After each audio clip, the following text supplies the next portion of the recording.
There's this feeling you sometimes get, right? A kind of shift in the air that tells you something's up. Mm-hmm. And here in New Delhi today, April 16th, 2025, you can definitely feel that in political circles.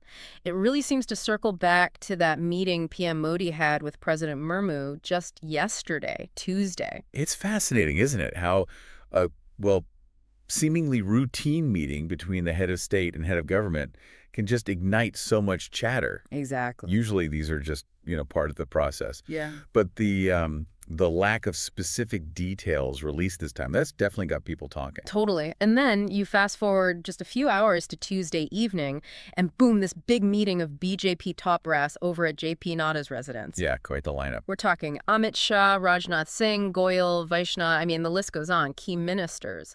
And apparently it wasn't just a quick drop-in. Sources say it was a pretty long huddle for a midweek night. Right. Much longer than you'd typically expect. So the big question we're trying to unpack today, sort of the mission for this deep dive, is are these things, the president meeting, the party huddle, just, the usual political background noise? Right. Or are we actually seeing the first signs of a real shakeup, a potential union cabinet reshuffle maybe coming down the pike in, say, May or June? That really is the million-dollar question, isn't it? Trying to filter the signal from all the noise. And while, yes, PM president meetings happen all the time, it's the silence around this one that makes it stand out. You could imagine them discussing anything, really. Like what? Oh, the upcoming monsoon, maybe the status of the Waqf law discussions, maybe even, I don't know, Delhi's pothole problem. Ah, wouldn't that be something? But because nothing concrete came out, it just leaves this vacuum. And, well, speculation loves a vacuum. It really does. Politics abhors a vacuum, as they say. And then you've got that gathering at Nada's. When you see that level of leadership spending serious time together midweek. You take note of. You do. Yeah. And look, our sources suggest it might not just be about a reshuffle. There are other possibilities. Sure. The recent violence in Murshidabad, West Bengal, that's definitely serious enough for a high-level discussion. Absolutely. A major concern. And then there's the whole Waqf law situation. That's complex legally and politically, needs careful handling. No doubt. Requires serious strategic thought. But still, the sheer length of that meeting, who was there, it just feels like something potentially bigger could be on the table, too. And the fact they managed to keep the details so quiet in this day and age, that itself adds to the intrigue, doesn't it? It just fuels that anticipation about potential changes. Which brings us neatly to the reshuffle rumors themselves. Now, look, talk of a cabinet reshuffle isn't exactly new. It happens. It's a perennial topic in Delhi circles. Right. But this time, the buzz feels, well, a bit different, more intense somehow. And what our sources are pointing to is this timing factor. The one-year mark. Exactly. The current NDA government, now in its third term since 2014, is coming up on 1 year since the last election. And historically, that's often a point where governments pause, take stock, maybe bring in some fresh blood. Yeah, it's a natural moment, isn't it? Politically, psychologically, it's a chance to review how things are going, maybe tweak the strategy, inject some new energy. Like a mid-season adjustment for a sports team? Kind of, yeah. Governments often use it to signal, okay, phase one done, now we're refocusing for the next stretch. It can reset the narrative a bit. And the little hints we're picking up, they're vague, sure, but they add to this feeling we're hearing whispers of something big coming. Someone even dropped that phrase, kuch to hoga jarur. Something's definitely going to happen. Intriguing. Right. And then there was that mention of a time frame. By April 19 or a week ahead? That's like now. That definitely ramps up the immediacy, makes it feel less like a maybe sometime thing and more like an imminent possibility, though political timelines. Can be very flexible, yes. We know that. But let's talk regions, because that seems crucial here. Okay. Our sources are really highlighting Tamil Nadu and Bihar as states that might see some new faces in the Council of Ministers. Two very important states for different reasons. Let's start with Tamil Nadu. For the BJP, that's always been tough ground, hasn't it? Battling the Dravidian parties. Historically, yes. A real challenge to make significant inroads. So bringing a prominent Tamil Nadu leader into the union cabinet, that looks like a very calculated move, a way to boost their profile, connect better in a state they really want to grow in. It would signal a strong commitment to the South, specifically Tamil Nadu. And elevating someone directly could resonate locally, showing they value regional leadership. And the name that keeps popping up? It's K. Annamalai. Ah, yes, the former police officer. Singham of Tamil Nadu politics, as he's sometimes called. He's certainly shaken things up down there for the BJP. No question. He's brought a different kind of energy, very assertive, connects well, especially, it seems, with younger people. He's definitely raised the BJP's visibility. And we heard from one BJP insider, this was off the record, of course, Okay. that Annamalai is being seriously looked at for a cabinet spot, maybe even something significant like IT. Wow. Information technology. That's a major portfolio. Yeah, the source was pretty glowing, called him one of the most deserving. And there's even speculation based on his work in the last Lok Sabha elections where the BJP did see some gains. Modest gains, but gains nonetheless. Right. That he might be on a trajectory for even bigger things, maybe even National Party leadership roles down the line. That's quite a projection. Yeah. Suggesting a ministry like IT for someone relatively new to the national scene really shows how seriously they might be considering him. It sends a message about Tamil Nadu, definitely, and grooming him for more. It suggests he's highly rated in certain key circles. But there's always a but, isn't there? Promoting someone like Annamalai that quickly. Could ruffle some feathers. Exactly. You risk upsetting some senior leaders who've been waiting in the wings. And, there are fair questions about his experience at the national governance level. It's a big jump straight into the cabinet. It is. And that's the tightrope walk, isn't it? Yeah. You want to bring in fresh talent, reward dynamism, but you also have to manage the existing structure and, well, egos. It needs careful handling to avoid internal friction. So, okay, if new people are coming in, logically, some people have to go out. Simple arithmetic. What are the potential reasons? Our sources flag a few things. Age is one, that sort of unofficial 75-year threshold that gets talked about. The Mark Darshak Mandal threshold, as it's sometimes whispered. Right. Then there's performance. How well has a minister delivered, especially measured against that whole Viksit Bharat narrative? Accountability, yeah. Yeah. Linking actions to the government's big goals. And the third possibility is strategic redeployment. Maybe moving experienced hands out of ministries and back into the party organization to strengthen it. That happens too. Leveraging experience differently. It's all part of refreshing the team, bringing in new energy, maybe refocusing priorities. The Viksit Bharat link shows they're likely looking hard at delivery. It's fascinating optics, though. Bringing in new faces looks dynamic, forward-looking. Tweeted Buzz. But managing the exits of veterans, that can be tricky. It needs to be done carefully to avoid looking disrespectful or causing internal drama. Absolutely. Public perception matters.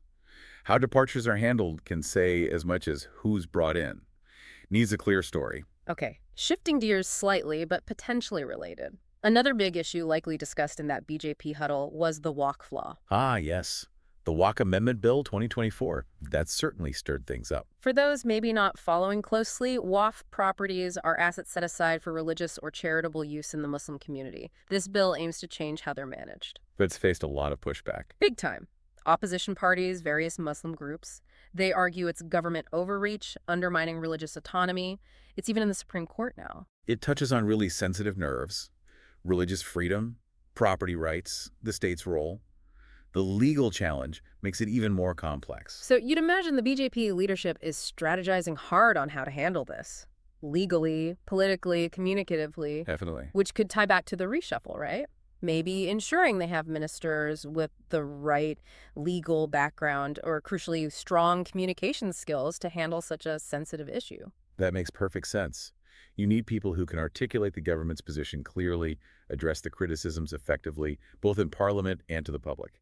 Having the right skill set in key posts is vital for navigating something this contentious. And then there's the Murshidabad violence in West Bengal, a more recent flashpoint. Yes, sadly, communal tensions reported there. That immediately puts a spotlight on the BJP's governance narrative, especially in a state like West Bengal, where the political fight with the Trinamool Congress is so intense. Absolutely. Any such incident gets politicized heavily there. It tests their law and order credentials. So again, linking back, could a reshuffle be used to project strength on this front? Maybe bring in someone known for a firm hand on law and order. It's possible. A symbolic appointment, perhaps? To send a message of resolve, particularly in sensitive areas. And interestingly, some reports suggest the Murshidabad clashes involved land disputes, which, creates a kind of indirect link back to the whole Waqf property discussion as well. It highlights how these issues can sometimes intersect on the ground: land, community, governance. Adds another layer of complexity for the government to manage. Okay, let's zoom out again to the big picture, the electoral map. Because that's always part of the calculation, isn't it? Always. Especially with state elections often around the corner. And Bihar is key here. Assembly polls aren't that far off. It's a crucial state. Giving a cabinet berth to a Bihar leader could be about shoring up the alliance with Nitish Kumar's JDU. Makes sense. Strengthening alliances, rewarding partners, sending signals to the voters before the state campaign really heats up. Coalition management is key. And beyond Bihar, we're hearing whispers about maybe tweaking representation from other big states too. Uttar Pradesh, Maharashtra. The usual heavyweights. Plus, you've got to balance that with the gains in places like Tamil Nadu. It's a complicated balancing act across the map. It really is. You're juggling electoral weight, rewarding performance, regional aspirations, social equations. It's like a multi-dimensional chess game. So why now? Why all this buzz right now? Well, several things seem to be coming together. Like we said, the one-year anniversary in June is a natural trigger point, a moment for review. Then you have ongoing challenges, inflation, jobs, issues. The opposition constantly hammers them on, plus the Waqf law controversies. So a reshuffle could be a way to change the subject, hit reset. Potentially, yes. Redirect public focus, project renewed energy, counter opposition attacks by showing you're refreshing the team. Then one more factor, the upcoming party president election. JP Nadda's term is ending. Right. That's significant. A new party president could influence who's in the cabinet, couldn't they? Party and government usually need to be in sync. Absolutely. There's often close coordination. A change at the top of the party can definitely lead to ripples in the government structure to ensure that alignment. You know, watching all this, the hints, the speculation, who's up, who might be down, it really does feel like watching a political soap opera unfold in real time. It has that quality sometimes, doesn't it? High drama, lots of suspense. And then you have this random April 19 date thrown in there. What does that mean? Is it a deadline, a decoy? Who knows? Exactly. It just adds to the mystique, keeps everyone guessing and talking, which might be part of the point. And the public eats it up. Social media is buzzing, people making memes, musical chairs, reality show eliminations. It shows how much people are engaged, though. They're fascinated by the behind-the-scenes power plays. It's human drama on a national scale. But beyond the drama, a cabinet reshuffle is serious business. It's not just swapping nameplates on doors. Not at all. It's a major statement. It signals the government's priorities, right? It tests how unified the party is, how strong the coalition links are. And it definitely shapes how the public sees the government. Absolutely. Get it right, and it can energize your base, maybe win over some doubters, neutralize critics. Get it wrong. And you could end up with infighting, disgruntled factions, ammo for the opposition, alienated allies maybe. The stakes are high. Especially when you throw in complex issues like the Waqf law, the Murshidabad situation, all those regional balancing acts. You need a really diverse set of skills around that cabinet table. We really do. Legal minds, strong communicators, administrators, political strategists. It's about assembling the right team for the specific challenges ahead. A reshuffle is a powerful tool, but it needs to be wielded carefully. Okay, so just to wrap up where we are today, we've got this intense speculation swirling around a potential cabinet reshuffle. Fueled by several things. Right. The PM's meeting with the president, that big BJP leaders huddle. The buzz around Annamalai potentially coming in from Tamil Nadu. The flip side, some veterans possibly moving out. And all this playing out against the backdrop of big issues, like the Waqf law debate, the violence in Murshidabad. And, of course, the ever-present electoral calculations, especially regarding states like Bihar and the strategic timing around the government's one-year mark.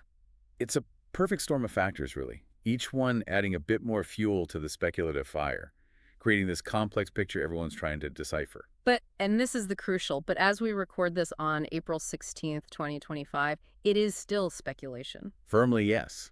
The BJP is keeping its cards very close to its chest, as you expect. But whenever it does happen, if it happens, this reshuffle could really change the political dynamics in India significantly. No doubt about it. Any major changes at the cabinet level will send ripples through policy, politics, public perception. It will be consequential. So we'll keep watching, keep listening. Politics is never dull, that's for sure. We'll be here to break it down when the next act begins. Thanks for joining this deep dive.